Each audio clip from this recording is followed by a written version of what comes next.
तमिलनाडु के मुख्यमंत्री MK. Stalin के बेटे उदयनिधि स्टालिन ने कहा है कि सनातन धर्म डेंगू और मलेरिया की बीमारी की तरह है और इसे पूरी तरह से मिटा देना चाहिए। चेन्नई के जिस कार्यक्रम में उदयनिधि स्टालिन ने सनातन धर्म को मिटाने की बात कही, उस कार्यक्रम का नाम था सनातन एबोलिशन कॉन्फ्रेंस। यानी ये जो कॉन्फ्रेंस रखी गई है, इसका नाम ही ये रखा गया था कि ये सनातन को मिटाने के लिए बुलाई गई एक कॉन्फ्रेंस है, सनातन एबोलिशन कॉन्फ्रेंस। एबोलिशन को हिंदी में उन्मूलन कहेंगे, जिसका अर्थ होता है मिटा देना या जड़ से उखाड़ फेंकना। यानी यह कार्यक्रम सनातन धर्म को जड़ से उखाड़ फेंकने के लिए आयोजित हुआ था और इस सम्मेलन में एक नहीं बल्कि कई पार्टियों के नेता शामिल हुए। डीएमके की तरफ से मुख्यमंत्री एम.के. स्टालिन के पुत्र और तमिलनाडु की सरकार में खेल मंत्री उदयनिधि स्टालिन, तमिलनाडु से लेफ्ट पार्टी सीपीएम के सांसद सु वेंकटेशन, और आपको याद होगा एक छात्र थे रोहित वेमुला जिन्होंने आत्महत्या कर ली थी। रोहित वेमुला की मां राधिका वेमुला, सीपीआई के नेता मधुकर रामालिंगम और कांग्रेस पार्टी से भी एक नेता इस कार्यक्रम में शामिल हुए जिनका नाम है एस. पीटर एल्फोंस। तमाम पार्टियों के नेता शामिल हो रहे हैं सनातन उन्मूलन सम्मेलन में।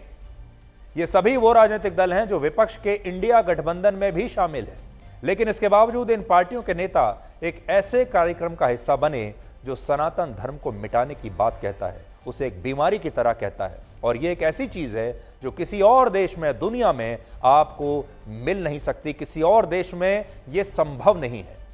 पूरी दुनिया में ऐसा कोई देश नहीं होगा जहां रहने वाली बहुसंख्यक आबादी के धर्म का खुलेआम अपमान करने की आजादी हो, अभिव्यक्ति की आजादी के नाम पर, निजी विचारों के नाम पर।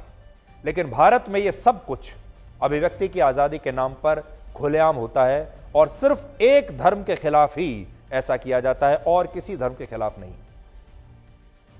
आपको थोड़ा फ्लैशबैक में लेकर चलता हूं। याद कीजिए, पिछले साल जब नुपुर शर्मा ने, बीजेपी की जो प्रवक्ता थी नुपुर शर्मा, उन्होंने इस्लाम धर्म को लेकर एक विवादित बयान दे दिया था एक टीवी डिबेट शो में।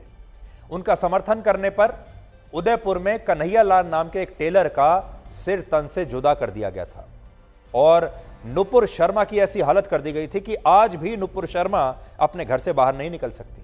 उन्हें जबरदस्त सुरक्षा लेनी पड़ी और आज भी वो कहीं जाती भी हैं तो इतनी सारी सुरक्षा के बीच वो जाती हैं क्योंकि उन्हें जान से मारने की धमकी हर रोज मिलती है। और उस समय विपक्ष के नेता नुपुर शर्मा के बयान पर सरकार के खिलाफ एकजुट हो गए थे। विपक्ष के नेता तो छोड़िए, तमाम इस्लामिक देश हमारे देश के खिलाफ एकजुट हो गए थे। लोगों ने हमारा बहिष्कार करना शुरू कर दिया था कि नुपुर शर्मा ने इस्लाम के खिलाफ ऐसा बयान देने की हिम्मत कैसे की। और बहुत सारे नेताओं ने देश के मुसलमानों को खतरे में बताना शुरू कर दिया था, इस्लाम खतरे में है, अल्पसंख्यक इस देश में खतरे में है, आप याद कीजिए। और तब बीजेपी ने नुपुर शर्मा को पार्टी से निकाल दिया था। लेकिन इस मामले में क्या हो रहा है, देखिए, इस मामले में ऐसा कुछ नहीं हुआ। इस मामले में किसी ने कोई बहिष्कार नहीं किया। ना तो राहुल गांधी ने इस बयान पर कोई टिप्पणी की है, ना ही कांग्रेस पार्टी के अध्यक्ष मल्लिकार्जुन खड़गे की तरफ से इस पर कोई सफाई आई है। हमारे देश में अक्सर नेता कहते हैं कि भारत में अल्पसंख्यक खतरे में है, हमारे देश में इस्लाम खतरे में है। अभी हाल ही में इस्लामिक स्टेट ने अपने मुखपत्र के ताजा अंक में भारत में रहने वाले सभी मुसलमानों से अपील की कि वो इस्लाम को बचाने के लिए एकजुट हो जाएं और भारत में रहने वाले हिंदुओं का नरसंहार शुरू कर दें। भारत में 110 करोड़ लोग सनातन धर्म को मानते हैं, यानी 110 करोड़ हिंदू इस देश में रहते हैं। लेकिन फिर भी अपने धर्म के अपमान पर आम जनता चुप है, क्योंकि सनातन धर्म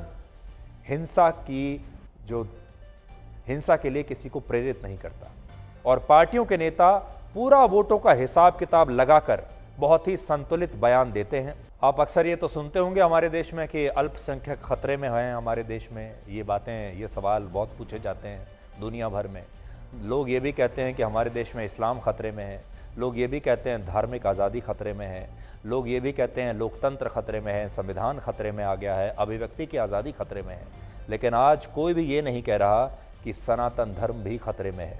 तो आज बड़ा सवाल यही है कि क्या सनातन धर्म हमारे अपने ही देश में खतरे में आ गया है।